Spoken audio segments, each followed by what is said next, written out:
supposed to have some of our classic banter before I introduce. I don't know. I think we had all the banter trying to just start. I think the banter's done. We're done with it. I don't want banter. I want to talk seriously now. Hey, and welcome to Heads Up with Jeff and Sean. I'm Jeff. I'm Sean. I didn't know if we were doing titles. I forget what you were. Titles like Sir Sean? No, not like that. No. Like I'm the fat one. I think you just took you're the first one. Maybe. I don't remember.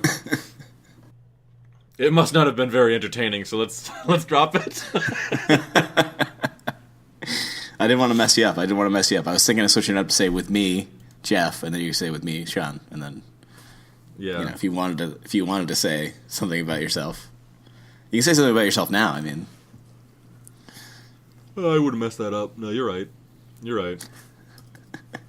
I wouldn't have picked up on it.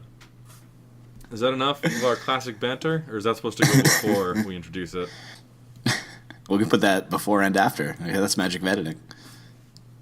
Make us say it twice. Now, Jeff, I know what the podcast is called now, but what do we do here? All right. Okay. Yeah. Okay. Here, Heads Up. We're gonna look at our friend Kyle's social media.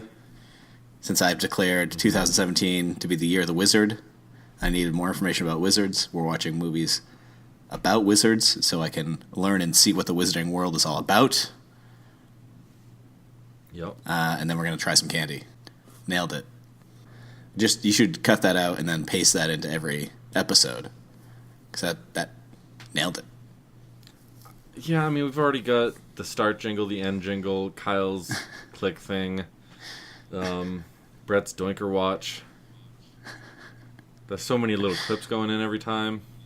It's got to be Jeff. It's got to be fresh every time. It's not fresh every time.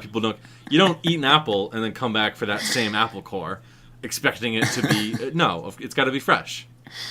I'm just saying, if we pre-record and do the one sample of the introduction of the podcast, what it's about, the ending, then we're looking at what, like 40 minutes of work? No, it's just it's got to be fresh. It's got to be new every time. I'm sorry. It's got to feel organic. These people want to hear like we're talking to them. Sean, this podcast is targeted at millennials, so I think what they'd appreciate more is efficiency. It is? It's targeted at millennials? I don't know who our target audience is. We were talking about Harry Potter for like 8 episodes. Okay? If it's not for millennials, who's it for? Harry Potter, well, fucking nerds, sounds like to me. Talking about fucking wizards all year. If it's everybody, first of all, Harry Potter's for all ages, not just millennials, okay? Okay. It's for anybody of any age who likes to be bored by a film. Okay, how about this? It's for millennials at heart. Okay. I don't know what that means, but I like it. That's a shirt. You hear that guy, some old guy, saying that millennials should stop buying avocado toast or something? Yeah, I saw a headline about that. By doing that, they could, get houses or something. I don't know. I didn't read too close into it because I don't care. It's the same guy that would say, like, what? It's a gallon of milk. What could it cost? $100? The guy's out of touch, is what I'm saying. The guy's out of touch. Okay. All right. Yeah. That's better than a joke. Yeah. If you didn't spend $1,000 on avocado toast a year, you could afford to keep yourself alive if you ever get cancer that cost up to, hundreds of thousands of dollars. Listen, Kyle didn't post about it, so I know nothing about it. Okay. Is that your segue? Oh, boy. Oh, boy. That's your segue. My segue into... You think that's my segue into Kyle's click? The internet gave us a whole world of exciting new possibilities. So I guess this is a story of how it changed our lives. Maybe it will yours too. Did I get it right? Did I... Yeah. Yeah. And we're in. I think we did it. All right. I think we did it. What do you want to look? Facebook first? We usually do Facebook first. We usually do Facebook It's just first. it's alphabetical. Yeah, it's alphabetical. So What about this, Sean? Do you have any interest in this? Dark Crystal: Age of Resistance. So he posted I a saw story that. from Deadline about a prequel to the Dark Crystal that's going to Netflix. no, I have no interest in that. Did you ever see the Dark Crystal? Yes, yeah. How'd you like it? You know, as a child, I thought it was fine. Rewatching it as I was older, it was okay. Yeah, I never saw it as a kid. I saw it when probably in my mid-20s, and it's not that great. It's kind of boring. It's slow. Yeah. The puppets look okay, but I can look at pictures of puppets online anytime I want. I don't need to watch a boring movie for that. But now, Sean, you'll be able to go online to Netflix and watch an entire series about it. What's it about, though? Is it just going to be like Skeksis blowing up their enemies, like cutting the heads off dudes and like holding the heads up and screaming about their flaw? Like, what? It's a movie about puppets. Why does it have Age of Resistance on it? That makes it sound like some Transformers movie. Well, they're going to make a Call of Duty game based on it to support it, I think. Well, I'll play that, but I'm not going to be happy about it. I mean, yeah, I guess it's how the Skeksis got their power, but I thought that was very well handled in the movie, where, like, Yeah, they the split original. apart. Yeah. So Yeah. they just explained that in Yeah. 5 minutes. We don't need, you know, I'm guessing Yeah, it's like you don't 10 need episode that. arc. Yeah. But hey, some people might want it. I don't know. I don't know. Sean, if you were a Geldling or whatever the little guys are called that aren't part of the magical creatures that Gelfling? split off that are important, Gelflings. Yeah, if you were a Gelfling, Yeah. what would your name be? I don't know Gelfling naming conventions. I don't know, like, is Steve a name that I could have as a Gelfling? I don't know. There's got to be something like Butterfly Wing, It's Hopeful no, or something. it's the first half of the first candy you've ever had, and your least favorite vegetable. I don't remember the first candy. I don't remember the candy I had. Who could remember that far back? I don't know. Mine would be Hershey's Brussels sprout. That doesn't. You don't sound very powerful. I'm just saying. I don't think you. Well, maybe. Yeah, that explains why you don't survive the Age of Resistance. A bunch of fucking Skeksis hold you down on an altar and cut your throat. You think that's going to be in the Netflix thing? Just the Skeksis torturing people for information to win their war? Yeah. Well, wasn't there a deal like sucking the life force out of Gelflings? Hey, here's the thing. I've probably seen the movie a lot more recently than you, and I don't remember because it wasn't that good. I don't think there's any creatures in the Dark Crystal that I'd want to see more of. They could make a spin-off of the Labyrinth with just those creatures that hang out in the woods by campfires and like take their heads off. Like, I'd like to see a series about those creatures and what they do. Yeah. You know what I mean? Yeah, the Labyrinth. They're also Muppets. Labyrinth was a good movie. It was a good movie. Dark Crystal, not so much. Doesn't make a lot of. Yeah. I'm looking at the Wikipedia plot, and it just sounds like a fucking high schooler wrote down his fucking Dungeons and Dragons dream.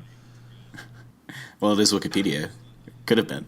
An elf-like Gelfling taken in by the mystics after his clan was killed is told by his mystic master that he must heal the crystal, a shard of which is held by the astronomer Augra. If he fails to do so before the planet's 3 suns align, like, fucking, come on. Come on. Wow. That was part of 2 sentences in this 1, 2, 3, 4, 5 paragraph summary. Wow. He doesn't gather a group of people to help him. Like, I think he meets a girl halfway along the way, and he rides on a Kira. weird-looking animal. Yeah, and then he just like sneaks in there, like he's gonna put the thing on himself, and then that girl gets caught. And he's like, "Oh no, she's gonna die," and then he's like, puts the crystal in there, and then all those things meld back together, and then they just take off because they're like higher entities, they're high spirits. And then boom, they're gone. Jeff, you should run a service where you summarize movies that aren't very good for people who don't want to watch them, and you charge like $1. You charge like much less than seeing the movie would cost them, and it takes them much Yeah. less time, and you just charge $1, and you just give them the general point, so that later, when that person goes, yeah, I never saw that movie, but they're at a party or something, they can just recite what you just, and you meet some girl or something, it was okay. Because that is what you just gave me was exactly what I wanted to know about the Dark Crystal, but I had to watch it, and it wasted my time. I haven't seen the movie in at least 10, 15 years, and pretty sure I nailed it. So I think you're right. I'd probably make money doing that. Yeah, that's what I'm saying. That was part of the plan I gave to you. Don't pretend like it's yours now. Now that you've got this rich idea, you're trying to sell out immediately, get rid of all your small friends. Sean, your idea's bad. I'm going to charge people to see movies. It's all my idea. I get 100% of the credit money. Well, trying to free the captured podlings. No, go on. Or a series about that dog riding that other dog from the labyrinth. Like, what do they do after? You know what I mean? I mean, was that one? According to the labyrinth, they hang out in this teenage girl's closet, but. And there was that trash woman, right? Yeah. Do you remember the trash woman? I remember the trash woman. She's got all the girls' old stuff, like she's some sort of creepy stalker, going through her trash and be like, "Don't you want this stuff? It's all trash." Yeah, she's like, look at this old teddy bear you had. Isn't this great? Do you want to stay in this trash pile forever? But we're not talking about the Dark Crystal this week, so. Sean, before we go off that, I don't think that trash lady. I don't think that trash lady is something that we can't write a series about or a movie about, because I'm pretty sure there was a whole movie about Oscar the Grouch's trash can. So. Yeah, well, and you know what? I bet Netflix would probably buy it from us, because they'll just buy and put anything on. We'll have to name it like Trash Lady, Fight for the Future or something like that. Like, it's got to have a cool subtitle that makes it sound like a Call of Duty expansion pack. Taking out the trash. I don't know. It's too much. There's trash too many times in that title. Most of this other stuff is just about Trump. He loves Trump and Russia. And who couldn't? A great businessman in a really cool country. Just two great tastes taste great together. Have you ever seen any of their writing? It looks dope. The letters look dope. What do we got? A, B, C? Ugh. Pretty sure they invented vodka. Is that true? I'll say it is. I'm not afraid of telling lies or being wrong, which is good, because I lie a lot and I'm wrong a lot. And if people think that you're just wrong, you can just tell them that you're lying, and then you save face by just being a liar and not someone who's wrong. Russia, the birthplace of vodka and figure skating. I'm done with Facebook. Yeah, you're right. There's nothing. I mean, we got a lot of mileage out of that Dark Crystal stuff, but how do I gotta find search Twitter, or can I just? How do I find Kyle's thing here? It used to be so easy. They changed the layout, or I didn't care to remember how I did it. There it is. Refuse to bookmark his page on Twitter, just so you click on that. Yeah, you're right, I do. I'm not doing that. It's too much importance for Kyle in my life. Kyle's a good friend of mine, but I'm not bookmarking any social media pages of his. I'm sorry. What do we got? He retweets a thing about those are all seals, but some guy is pretending that they're dogs. So that's pretty funny. I don't really have much more to say about it, though. I mean, there's that viral video going around of a sea lion just like grabbing a kid off of the pier, dragging her underwater. But yeah, I guess we could say that they're really good dogs. Yeah, have you not seen it? I haven't seen it. No, is it funny?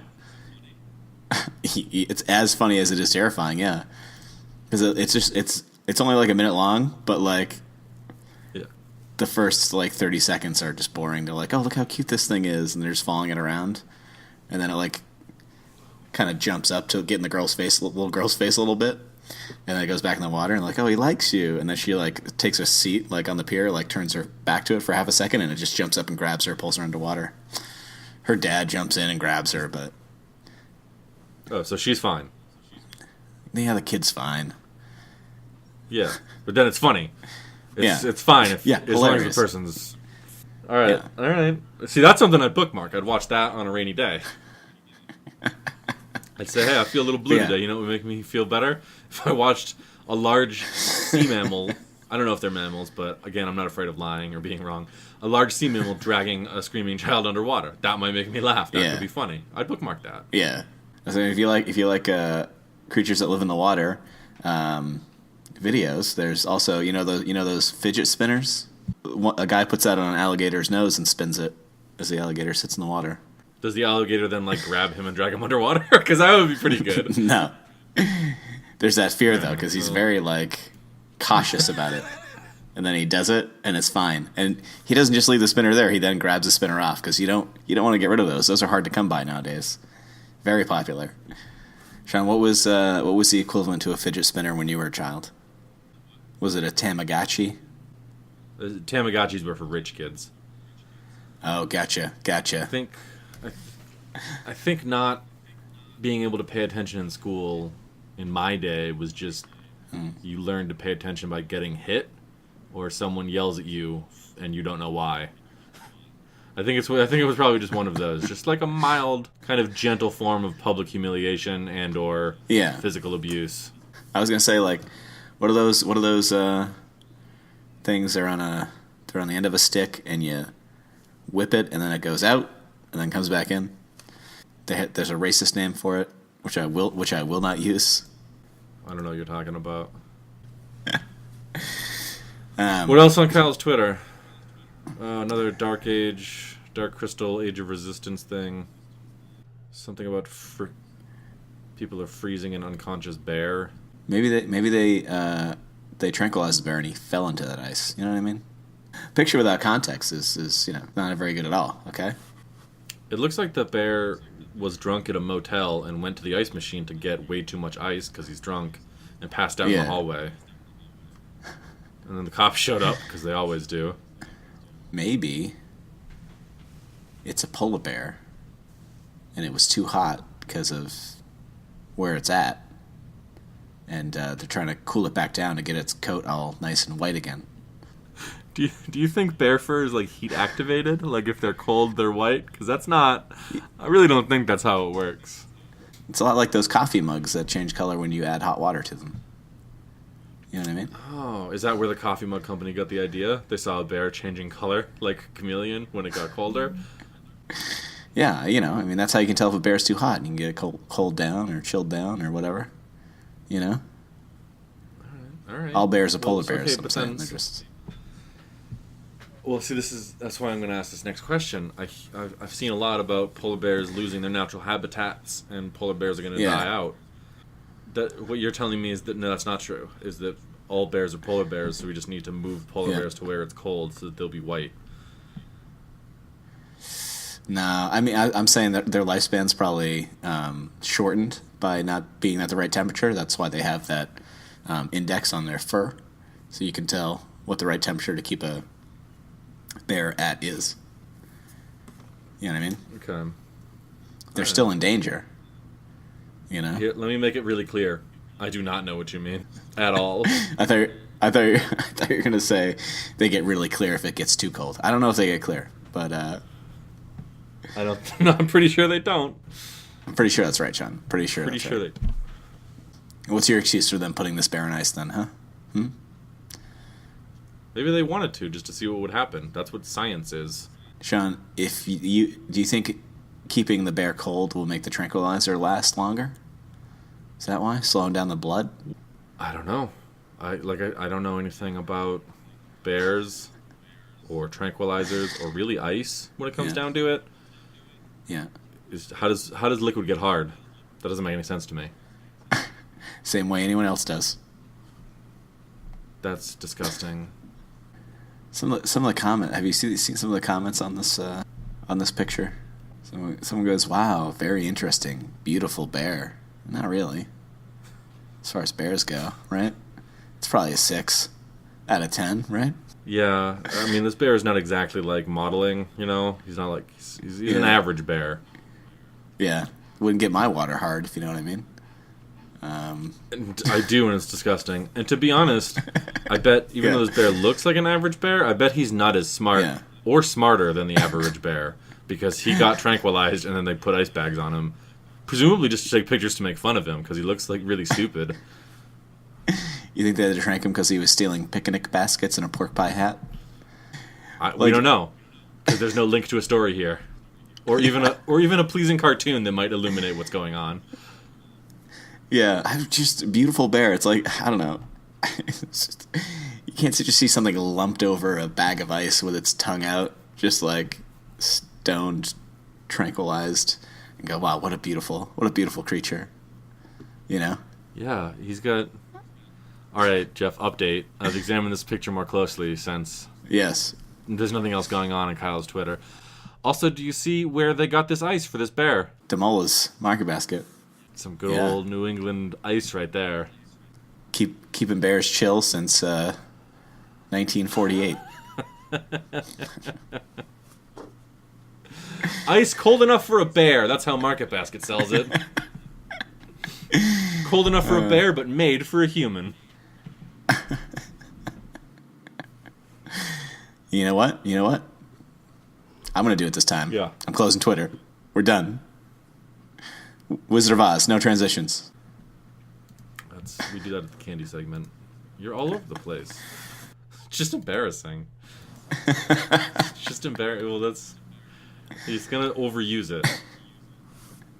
This week, Jeff, please. Jeff. Sorry. Please. All right.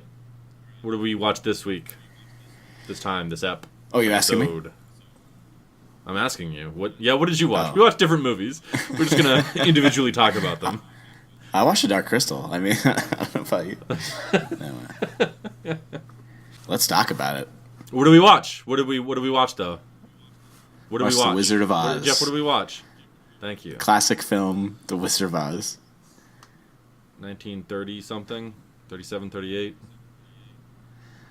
I forgot to look it up on Wikipedia, or IMDb. I don't know, but it's old AF. Really love those verbal shortcuts you're using. Yeah, really saving a lot of time. TBH, me too. LOL. Now, if you haven't seen The Wizard of Oz, how? The movie's been out for, what, like 70, 80, almost 90 years? No, that can't be right. Like 80 years. As many years as we want. Like 80 years. To say. Yeah. No one's going to look it up. So I don't want to recount the plot. We all know the plot. Although I bet if we look it up on Wikipedia, it's probably going to sound like a bunch of bullshit nerd stuff. Yeah. People talking about dark crystals and magic, and I'm not interested. So we got Dorothy, right, early on, when they're still in Kansas at the beginning of the film. Yeah. Mm-hmm. Everything's that sepia-toned bullshit. Everything looks like garbage. Which very well may have been Kansas in the 30s. I very well might be Kansas now. I don't know. I've never been. Dorothy's talking to one of the farmhands, who later becomes one of her three companions, which is, I don't know, was weird. Yeah. But she scolds him about something, and then she says, "You aren't made of straw." And I was like, oh, yeah. I get it. Because later he plays the Scarecrow, who is made of straw. So that was like a real great thing the writer of the film did for us there. Kind of, foreshadowing, I guess you might call it. So, very complex film. It's amazing. So good. She just comes home and she's trying to talk about how mean this person is because they're trespassing and torturing her cat with this dog who's not on a leash, just rummaging through her garden chasing her cat. And no one will listen to her, but she also fails to mention that her dog bit the neighbor. You know what I mean? She does not bring that up. I mean, yeah. Her aunt and uncle have no time to listen to her. Like, they have to move these baby chicks from one point to another in total silence, or the whole thing is ruined. Okay? They can't work and listen. Because that's not what you did in the 30s. You did your work, and then you died early. The end. I mean, maybe if she helped at all, instead of just falling into the pig pen, moving chicks or anything, maybe they listen to her. Maybe they'd have time to talk. Instead, she comes home from doing God knows what at her age. Who knows? Chasing that old woman with her dog. Training Toto to attack old women on sight. Yeah. She threatens to bite the old woman, too. Like, she herself, because the old lady is like, that dog's got to go. And Dorothy's like, I'll bite you myself. I was like, whoa. Getting savage here, little girl. She goes to this... She runs away to save Toto, right? Yeah, because Toto comes back because they don't properly close a basket. And she decides she has to run away, otherwise they're going to put this dog down. They were going to put the dog down, but yeah, the lady didn't tie the basket down. She just literally took the dog and put it in the basket to go murder it. Yeah. Or with the mayor's permission, which I guess was all you needed to kill an animal. Yeah. She was going to follow the law, okay? She talked to the sheriff. The sheriff's going to destroy the dog, okay? How do you think do you think she was going to ride by and the sheriff was just going to take pot shots at the basket? Yeah. Just like see if he could shoot from a distance. She'd start pretty far out and then get closer and closer. See how close in she could get before the guy got the dog. It's 1930s Kansas, man. Anything could happen. Yeah. They're on a farm. A dog that small would not last very long on a farm. There's horses there. It's going to get into horses' feet. It's going to get trampled anyway. Okay? Couldn't survive like an ant. You know what, Jeff? I agree. Horses are much more dangerous to that dog than ants. I agree. Yeah, horses do come out on top. But, well, here's the thing. I mean, go ahead. Me? Well, yeah. Who do you think I'm talking to when I say go ahead? I don't know. I don't know. I'll just, she could befriend a horse or a chicken, okay? And then they'll leave that cat alone and they won't bite that lady. She could just live with a horse. Okay?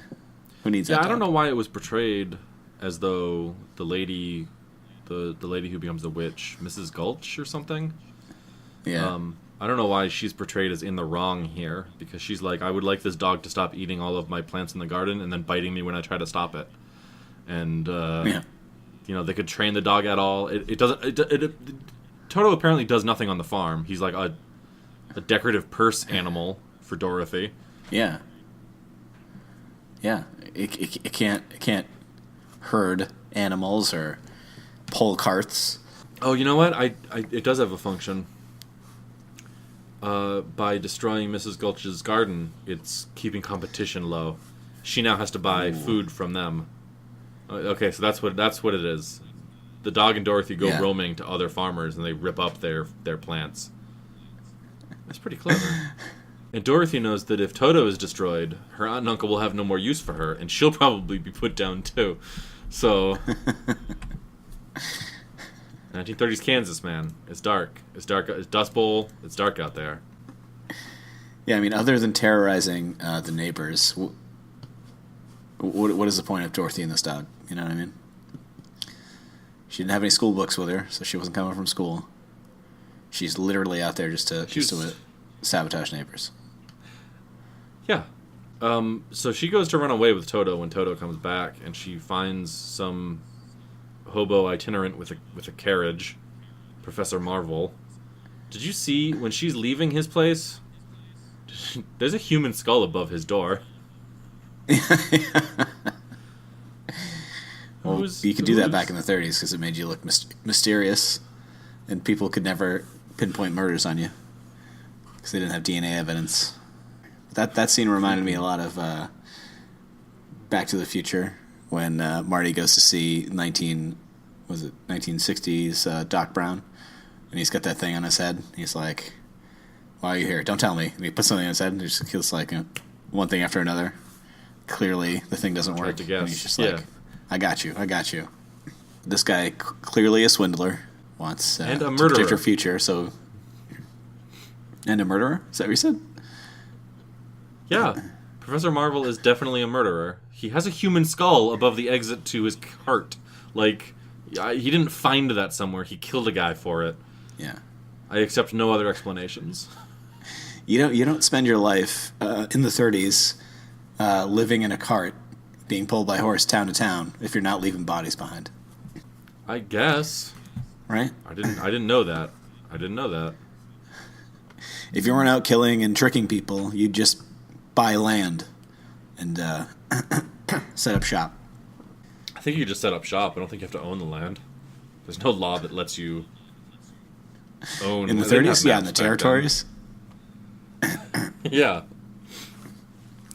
So she goes to the land of Oz. She goes to the land of Oz. Just takes right off. How calm are those people in that window? Well, yeah, she runs back to the house, and her family abandons her to the oncoming storm. Yeah. They lock themselves in their bunker or whatever, their storm basement, and they don't let her in when she slams on the door trying to get in. Yeah. I thought that was pretty cool of them. They hear panic knocking. They know Dorothy's out there, and they're like, nah, it's probably just the wind trying to trick us to open this door. It's just the wind. That dog's dead. She can't be out there ripping up plants by herself and biting women, so we don't have any use for her. She goes into the house and has some hallucinations. Well, I mean, do we see the people, like, the two guys canoeing across and waving at her, and, like, other calm people as they're being thrown up in the storm? Is this happened before or after she gets hit with the window? I mean, either way, she's hallucinating. Where do the Munchkins live? Is it just like Munchkin land? Is that their territory? Munchkin land, yeah. Yeah. Are we led to believe that the Wicked Witch of the East rules over Munchkin land?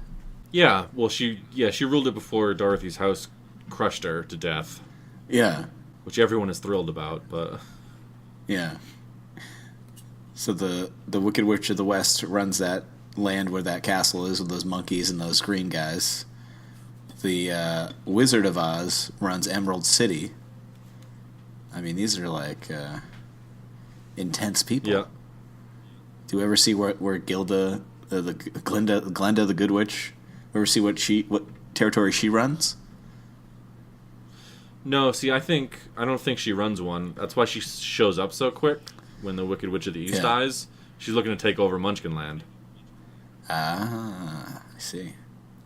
So she drops some lies right off the bat. She says only bad witches are ugly, which is pretty whoa. Yes, I put that down. Pretty crazy thing to say. And clearly, if you're a girl, you're either a good witch or a bad witch. And if only bad witches are ugly, that means Dorothy is not pretty enough for Glinda's standards for her to be like, you're definitely a bad witch. Or definitely a good witch. And it's Glinda, right? Am I saying that right? Glinda? Glinda. With an I, I'm pretty sure. Glinda. But Glinda is forcing this feud between the Wicked Witch of the West and Dorothy, right? Like, as a concerned sister, the Wicked Witch of the West shows up, wants to know what happened to her sister. Why is there a house on her sister?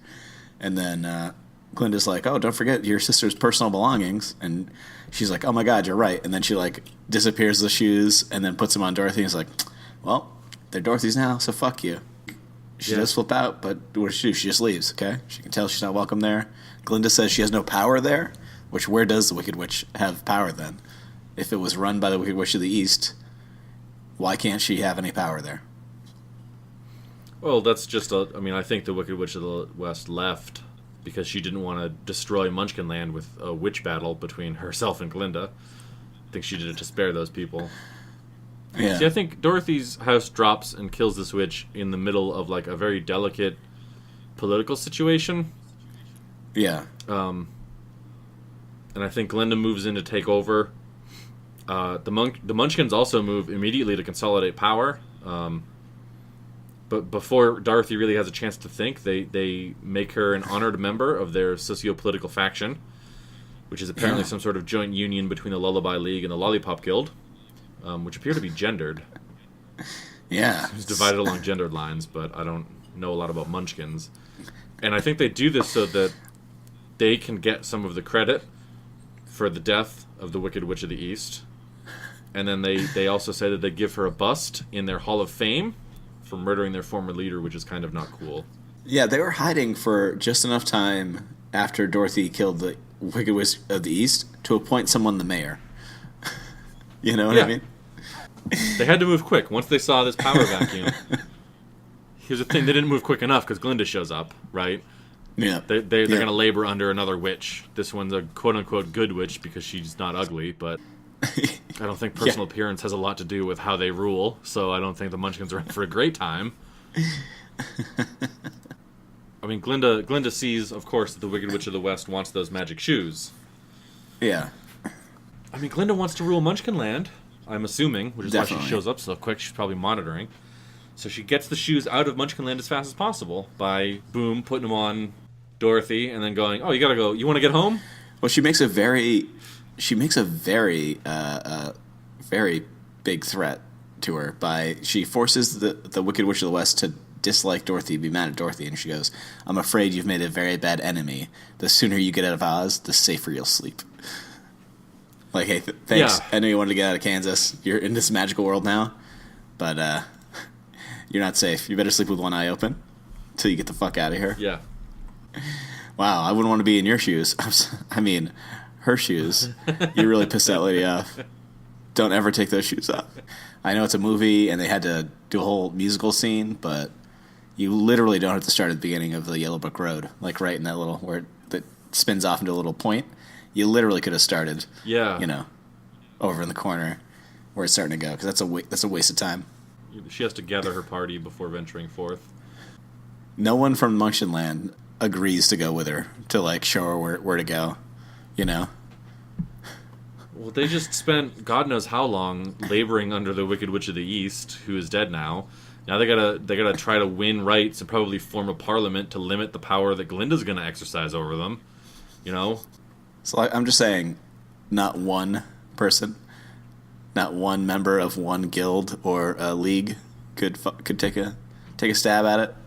Yeah, well, but you get out into the wilderness here, and it's all magical bullshit and trees that yell at you for trying to eat fruit. Like, the world sucks. Munchkin Land's probably a cool spot to be. Because guess what? The Munchkins aren't welcome in the Emerald City. So she meets the Scarecrow, and in the course of talking to him, the Scarecrow... Some people without brains do an awful lot of talking, the Scarecrow says suggestively, but Dorothy does not take the hint. Yeah, it's crazy. I mean, how little is that Yellow Brick Road traveled down there that a man can be rusted and stuck for what seems like maybe a decade, and a talking scarecrow can be stuck to a post. Who stuck him there? Who is making these scarecrows that talk and putting them on stakes in cornfields? That's the real movie. This is No, the real movie is about a bunch of adult men accompanying a teenage girl on some sort of weird journey. How angry are those trees? What are they going to do with those apples anyway? Don't trees make apples so that animals will eat the apples and then shit those seeds out somewhere and then continue their species?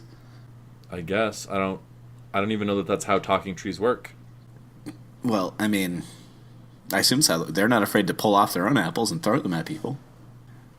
So, I mean... just, they don't have to reproduce through apples. They could be doing it. How would they reproduce? They could be doing it. Just classic-like. They're rooted. You think under the ground their roots are kind of intermingling, maybe? Well, that's a possibility. Or, I mean, if they can talk and throw their own apples because they have arms, they could maybe uproot themselves. I don't know. It just seems impractical for a tree to make fruit that somebody would want to eat and then get mad when someone eats it. I mean, maybe she didn't ask, so it was impolite, but they seemed awfully aggressive. Hold on a second. Oh, Sean's gonna leave me with the group here. Wow. Well, if you can't tell, we're having internet connectivity issues and cannot hear each other. Yeah, but how's it going with you out there, podcast world? This is amazing. Everyone's seen The Wizard of Oz, I'd assume, right? Oh, hold on. He's back. Look out. I'm going to stop right now. I'm not going to say anything else. Hey. What's up? How'd it go? Nothing. Just, It was cool. So do you think the trees were just mean because Dorothy was impolite and not asking for an apple? I never said that. I think the trees just might be assholes. Who cares? They're there for 5 seconds and then gone. I don't know why that part was in the movie. Yeah, I guess it's true. Yeah, that is, yeah. But then come across Tin Man, who got rusted in place mid axe swing, I guess, and left there. Yeah. Was he working alone? Who made him?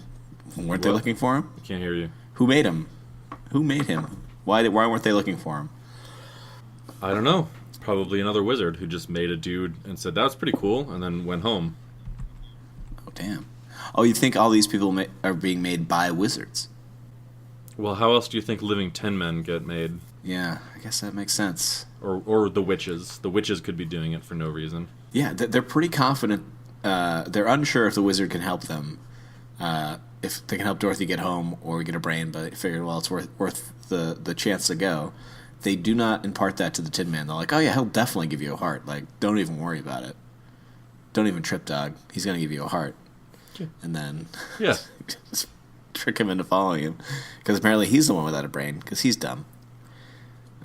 Well, they need him along because he's got an axe, so he could, like, fight off witches, maybe. Yeah. The Wicked Witch of the West shows up again just to give them a warning. Like, listen, I need those shoes back, and you need to, like, get out of Oz, because I'm not happy. And then she just throws a fireball and then takes off. She's giving Dorothy all these chances to do the right thing. Mm-hmm. And she doesn't. Every time they go to move down the Yellow Brick Road, they, like, link arms and do a little dance. And they're gonna get real tired real fast if they do that the whole way. It's like every time they're going, it's just, I don't know why. It's very strange. Yeah, every 40 feet they run into somebody and do a dance. It's too much. And after the witch shows up and they dance away, they run into the lion, the modern world's first furry. So Yeah. he's no good off the bat. For someone without courage, he's certainly okay with bullying strangers immediately. Yeah. Because he didn't do it out of hunger, because he didn't eat anything or anybody. Yeah, well, they don't for the rest of the movie. They see apples once, and then they don't eat, really. And then they're just like, oh, Wicked Witch again, just not trying to hurt anybody, is like, you know what? I don't want him to get to Emerald City. I'm going to make him take a nap. Let me just put this spell over some flowers, and then they're going to sleep. Yeah. And somehow but that's a big who has to deal. interfere? Yeah. Glinda interferes, of course. Yeah, she can't make it that easy. She wants to keep this feud going because it keeps the eyes of the Wicked Witch of the West off of her. Keep them focused on Dorothy. Also, that's like the first real challenge that they face, and Glinda just solves it for them in an instant, at a distance. Oh, there's adversity? Oh, never mind. Don't even worry about it. Yeah, don't worry. I've got to get your hopes up so that you will do whatever the Wizard of Oz wants you to do, because we need this witch dead. And I can't just make any promises. I'm going to have to force you to through adversity to fight this witch, so you want to kill this witch more than you want to now. Because, you know what I mean? Because Glinda apparently is always watching them. The Wicked Witch of Oz is always watching them. The Wizard of Oz seems to have a good idea of what the hell they've been doing. So they've got those crystal balls from the Lord of the Rings, right? That what's his face uses. Okay, those crystal balls are called Palantir, and you're probably thinking of Saruman. But yes, I'm really disappointed you didn't know any of that. Those are come on. But yes, everyone's got those crystal balls. They used to just. They were talking trees in that movie. Yeah, there were. Those were called Ents. We don't ever see any with fruit, I don't think, but yeah, Lord of the Rings was basically just a retelling of Wizard of Oz. They get to the Emerald City, and they get to wash up, and the Scarecrow gets stuffed by 3 beefy hunks. One of whom is really, really shoving fistfuls of hay into his pants.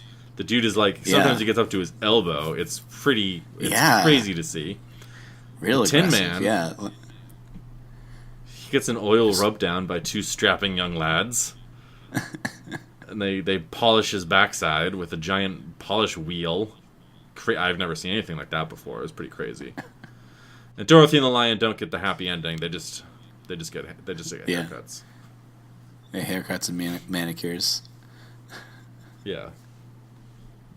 So also the lion is like I don't like any of these characters because I don't really know anything about them, and really this is a movie for children, as all Wizards movies are. But the lion is just my least favorite. He's just really annoying and abrasive. I just wish he wasn't in the film. That's all.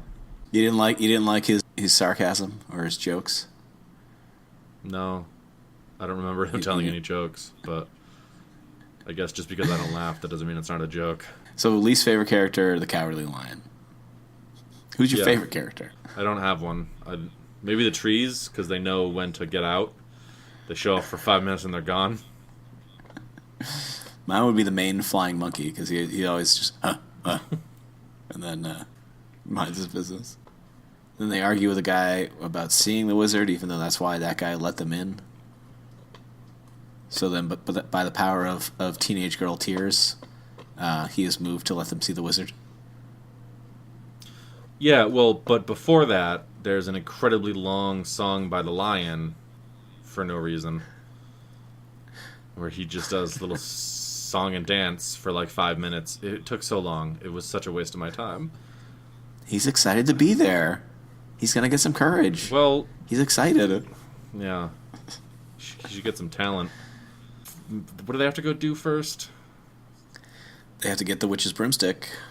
Oh, right. Yeah. Items of power seem to be a running theme here. A lot of quid pro quo. I forgot that they gave the Scarecrow a gun, like just a straight up gun. Yeah. As like. Yeah, because the lion has witch repellent and a net, and they give the Tin Man a big wrench as well as his axe, and the Scarecrow just got a revolver. Yep. Yep. He's like, I'll take that. And it's like, whoa, you sure you don't have brains, dude? Because that seems like the most useful one. Holy shit. And so they're on the way to the witch's house, right? That's the plan. Yeah. They're in the haunted forest, which is a mile out. The Wicked Witch can see them, apparently at all times. Must know, they went from the Emerald City. They're about a mile away from my house. They've got to be coming here. Let me just grab Dorothy anyway and bring her in. And then, the monkeys can bring the other guys in, but, just dismember them a little bit. Not enough, don't kill them. So, because I wanted to kind of break in and ruin my entire day, but they send flying monkeys out to get her. Why not grab her at any of the other times? Like when you put her to sleep, when you threw a fireball at the Scarecrow. Like, why wait to now to just grab her and be like, I need those shoes. Give me those shoes. Well, because in the Field of Flowers, she couldn't do it because that's within sight of the Emerald City, which means that that's the wizard's territory. So she can't send her army into his territory without provoking a response. I think probably same thing with Munchkinland. I think she knows those trees are probably in Munchkinland territory. So if she does that, then Glinda's going to be a more direct problem. So once she realizes that Dorothy has come to her, it's the easiest to just send out them monkeys. There you go, yeah. Got it. So, you don't want any act you do inside other people's territory is a bigger deal than if you doing shit on your own. You don't want to start any wars you can't win. So that's why when she flies around the Emerald City, she just delivers a message to Dorothy, not to the wizard. She wants the wizard to know, hey, I'm not making this your problem, but send the girl my way. Yeah. And then he complies. He says, I don't want this problem on my doorstep. I'll do you a favor. Yeah, you want this stuff? Yeah, just go get that broomstick from that witch, and then she'll either get what she wants and kills you, or you'll kill her, and my problem's solved. Wow. That guy's brilliant. When you're a wizard king, you need to be on your game, and you got to make peace with your neighbors. I'm sure he's making overtures to Glinda, too, saying, hey, I need a working relationship with Munchkinland, Damn. I didn't realize Oz was so savage, like that whole place. It's crazy. Pretty much anything that involves a wizard is going to be incredibly dark and terrifying. Yeah. Here's the wizards theme are serious shit, man. I think that's arising in the wizard movies that we've seen, and I know one was just a long franchise, is that wizards' main thing that they like to do to get things done is manipulate children. Yeah. Oh, absolutely. That's like their bag. Yeah.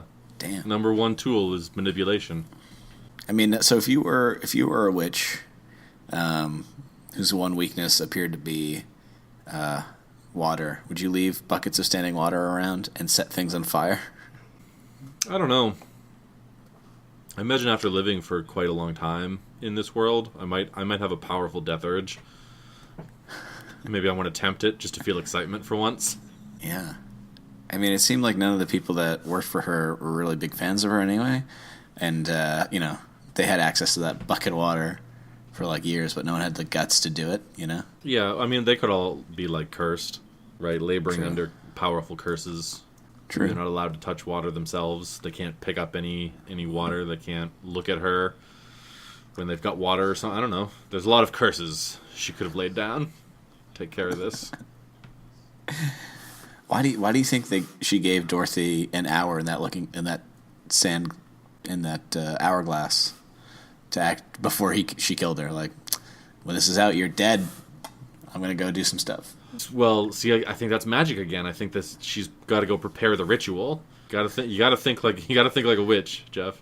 You can't just kill people. That's what scarecrows do. They gun people down in the street. I got this one spell, but it calls for like 8 eyes of Newt.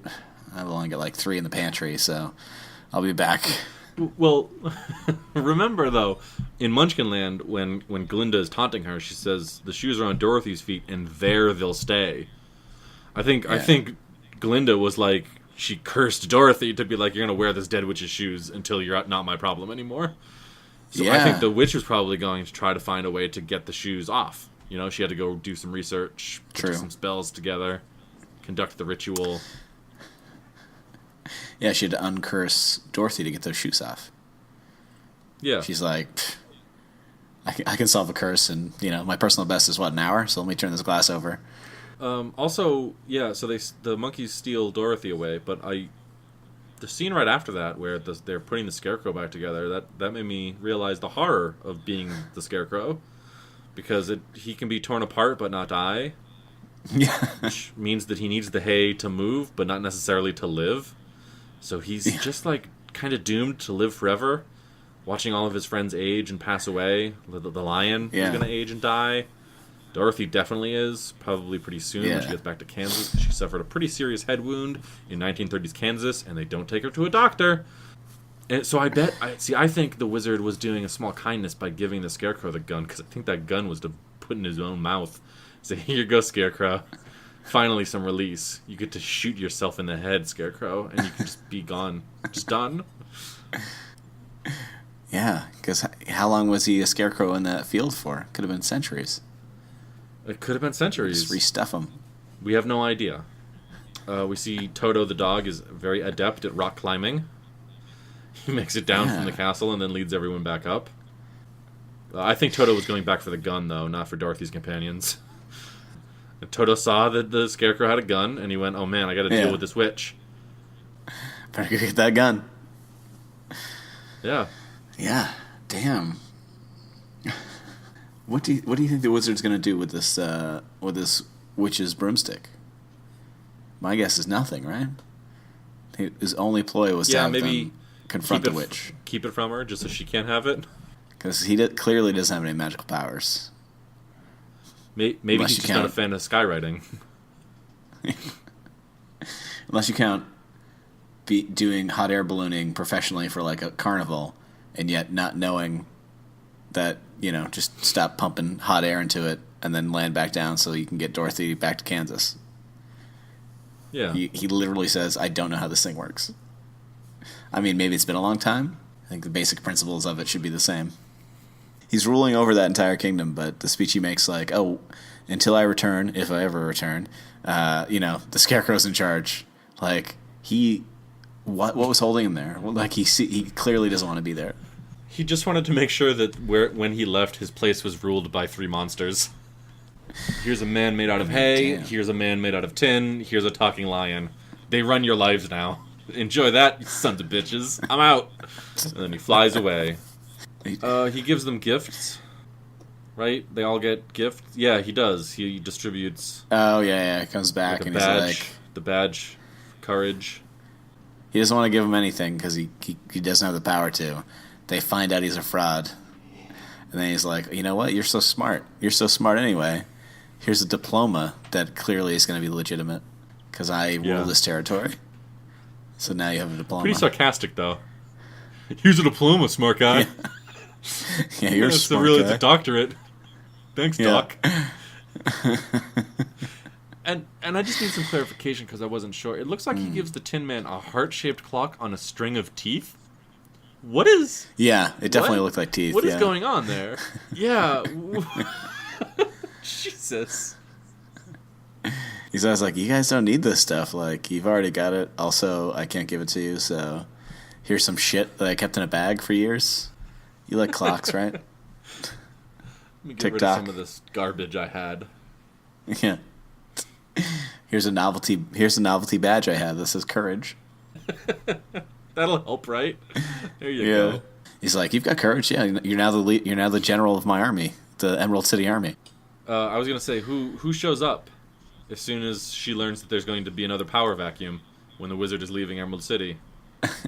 Oh, surprise! Glinda comes back. Interesting.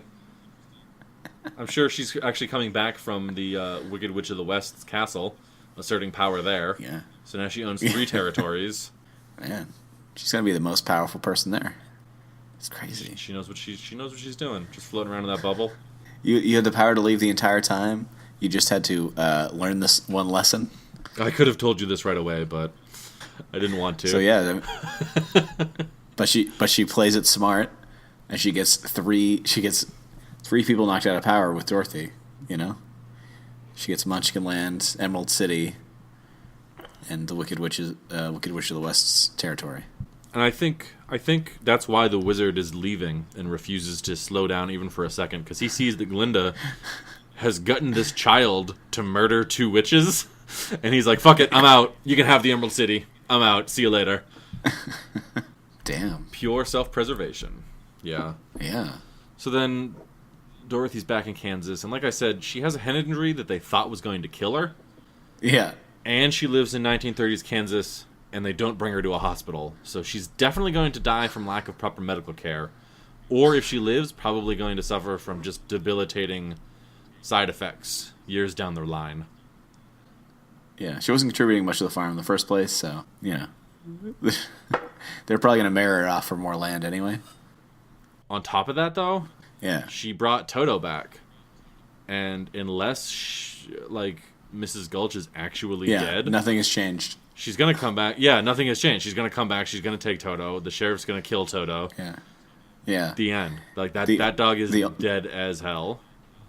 The best case scenario that they can hope for is that Mrs. Gulch died in the Twister, riding her bike to the sheriff to get this dog put down. Yeah, that's Dorothy's happy ending. That's... Yeah. The only way the movie ends up happy is if an older woman dies in a tornado. An older law-abiding citizen dies. So, I mean, I know it's called The Wizard of Oz, but he's clearly not a real wizard, right? He manipulates children, but he has no magical which power. is a hallmark of a wizard. Yeah. Well, we don't see him use any. Yeah. He lives in a world of magic, doesn't use any magic. Yep. He says he's from Kansas. I didn't see any other magical people from Kansas in this movie. I just saw a fraud. He was portrayed as a fraud.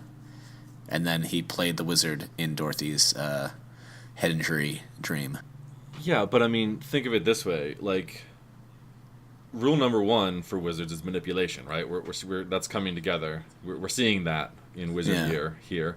Great wizards manipulate others. Truly great wizards only ever have to manipulate others. They never have to use their magic. Oh, okay. That's just what I believe. I'm not a wizard. Okay, just in case the CIA or the NSA is listening, I am not a wizard. But, imagine you could bend a reality at whim. You could just do whatever you wanted. After a couple centuries of that, maybe a couple lifetimes of just doing whatever you wanted, doesn't the real game begin of trying to get what you want without using your reality bending powers? Like, that's the only way you can have fun. I guess that's true. You probably get bored after a while. Now, do we count any of the other Wizard of Oz movies as canonical or canon? I don't know. I saw, I think, the Return to Oz. Return to Oz and Oz the Great and Powerful. No, I didn't watch that. Candy, no transitions. This week I got to pick the candy instead of Jeff selfishly deciding what we ate and picking something terrible and disgusting that is a bad choice. I picked a really great candy, Mr. Goodbar. You're incorrect. You like You Mr. didn't like Goodbars? Mr. Goodbars? Mr. Goodbars were amazing. They're excellent. No. Mr. Goodbars are amazing. It's an excellent candy bar. No, wrong. How'd you talk to me about Mr. I know. Goodbar? I know it's hard for it to be right and wrong when it comes to an opinion, but you're wrong. Talk to me about your Mr. Goodbar experience. There are too many peanuts in there. Okay, Oh my it's god! overloaded with peanuts. Their Yeah, texture. that's what a Mr. Goodbar is. Oh. Yeah, their texture is not. It's not crunchy enough to be much of a difference, and you can't get a clear bite of the chocolate. It becomes something else. You know, Hershey's with almonds, they've got it down. Okay, the almond is hard enough and big enough where you can get different chunks of it in there, and there's a different texture. Peanut M&Ms, very good peanut candy. The chocolate to peanut butter ratio, the chocolate to peanut ratio is good. Boom, it's in there. It's great. Mr. Goodbar, I mean, it might as well be it's just more peanut than chocolate, I think. No, it's really good because it's got so much peanut in it. It's first of all, it's classic. You don't need to take the peanuts and mash them down and turn them into a sugar paste and then put them inside the chocolate. This is raw. Mm. It's basically paleo. This is basically part of paleo. I'm pretty certain people way back in the day ate Mr. Goodbars. Okay. Ugh. So for me, the chocolate was almost too sweet, and that almost made it not good. But it's chocolate. It's hard to go wrong. But they had to do that to make up for all those stupid peanuts that were in there. It was so good. There are it's really melty. Like if you take a piece and you pop it in your mouth, and the chocolate just melts right away, and then it's just like it's like you're eating peanut chocolate soup, and it's so good. No. Chocolate and peanuts are always a good mix. It's one of the worst bar forms of chocolate out there. That's absolutely not true. And I'm gonna pick the next candy again and rub it in your face of how bad of a chocolate I can make you eat. Okay.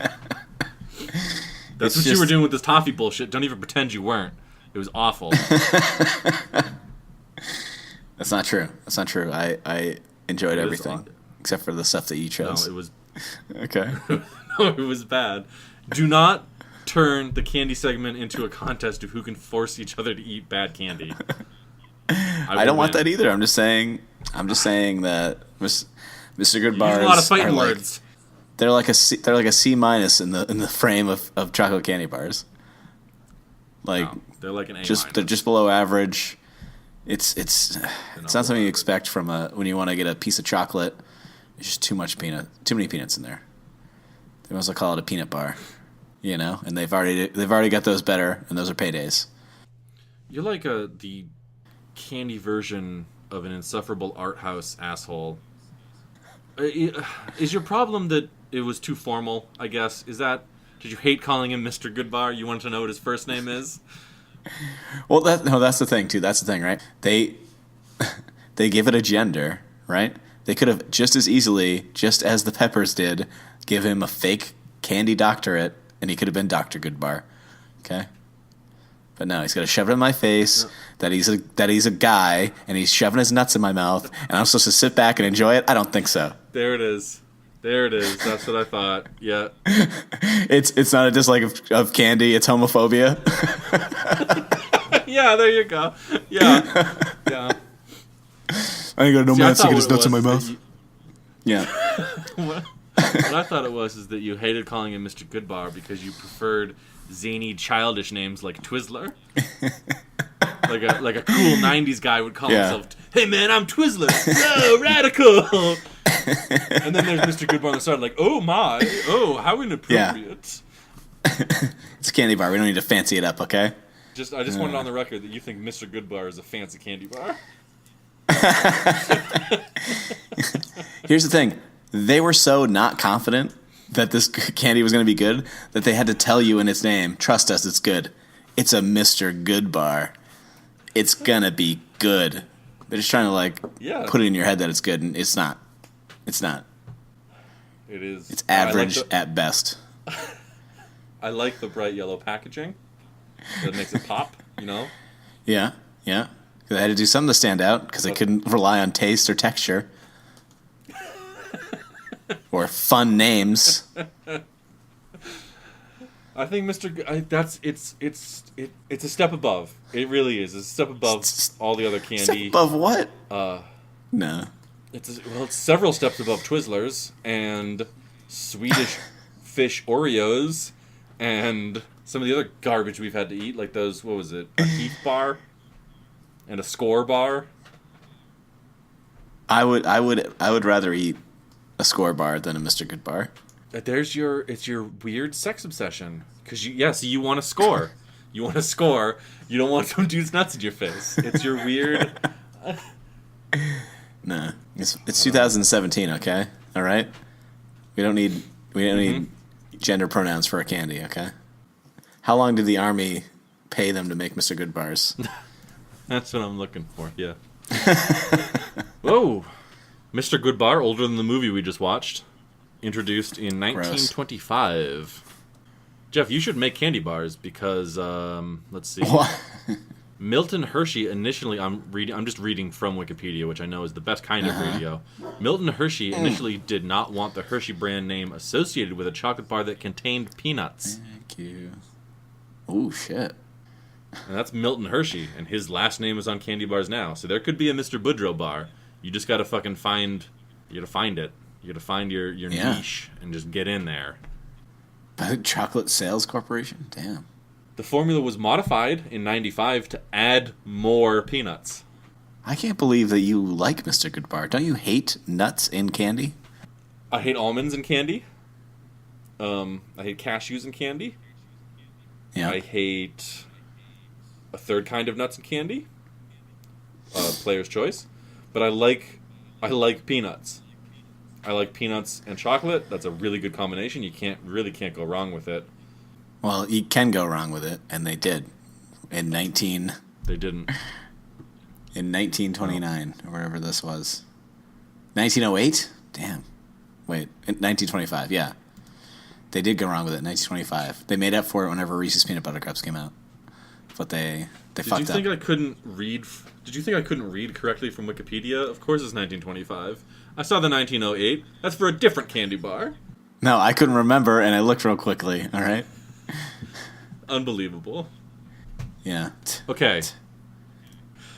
We're done with the candy segment, and we will revisit it in the future.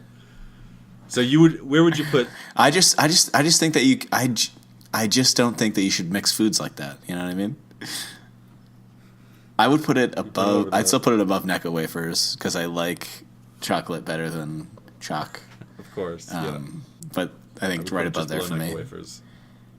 Really? Damn. Yeah, it's up there for me. It's really good. Such a confusing way if you have not heard every opinion we've ever had about candy to say where we put them. That's true, yeah. It's near the bottom for me, but I like chocolate, so it's above the non-chocolate things that aren't higher than other chocolate things. I still have to make a list, and we'll come up with a different system, maybe a numerical system, so people can quickly look. Okay, so that's it. That's Heads Up. That's Heads Up the podcast. If people have really strong opinions on food mixings, or what makes a witch and a wizard a wizard, the genitals, I think, right? Is that what you're obsessed with? Yeah, right now, yeah.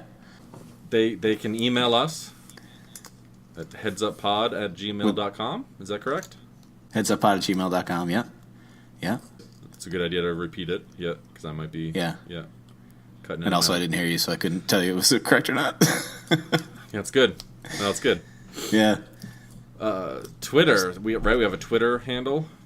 Yeah, we're on Twitter. Heads Up Pod. At Heads Up Pod. Yeah, good. Yeah. Instagram. I don't know that one. The Instagram, Heads Up Pod. So easy. Yeah. Okay, Heads Up Pod as well. Yeah, Heads Up Pod at everything we're on so far. We'll see if we can keep that up. Yeah, so if you want to send us, if your opinion is very short, go ahead and tweet at us. If you can't read or write, but you can take like a creepy picture of a severed doll's head, and you want to show us that on Instagram, go right ahead. Yeah, if you could explain the difference between witch and wizard in one picture, you can Instagram us. I don't know if that works that way, but or if you see somebody that looks like a witch or a wizard, you can then take a picture of it and then tag us in it. I think. Don't take pictures of people in public to show them to us. That's creepy. I don't like that. That feels weird. Get their permission first. Yes, if you look like a witch or a wizard. I'm on board now. Yes, even better. Yeah. Yeah. I am going to say, though, any creepy pictures of just severed doll heads, I'm going to take as affirmation that I am correct and that Mr. Goodbar is a good candy. Any closing remarks, Jeffrey? No. I mean, listen, it wasn't a gross candy. It was just not a good candy. Doesn't have to just be about the candy. It's just closing remarks. Waste of calories. Waste of calories. Oh, right. There's no such thing, first of all. Any help in getting me to understand exactly what a wizard is, so that Sean's not alone and knowing what a wizard is in this podcast would be great. So. All right, that has been the Heads Up podcast. Thanks for joining us. That's been the Heads Up podcast with Jeff and Sean. I'm Jeff. Did I do that right? Yeah, you gotta go because that's chronological. Yeah, I'm Sean. Toodles. I don't know any other magical things. Are Bigfoot's wizards? Bigfoot could be a wizard, but not all Bigfoots are wizards. It's gonna be this. You can't just. Man, you're being pretty fantasy racist right now. I'll get it. I'll have a handle on it. By 2018, I'm gonna be the authority on wizards.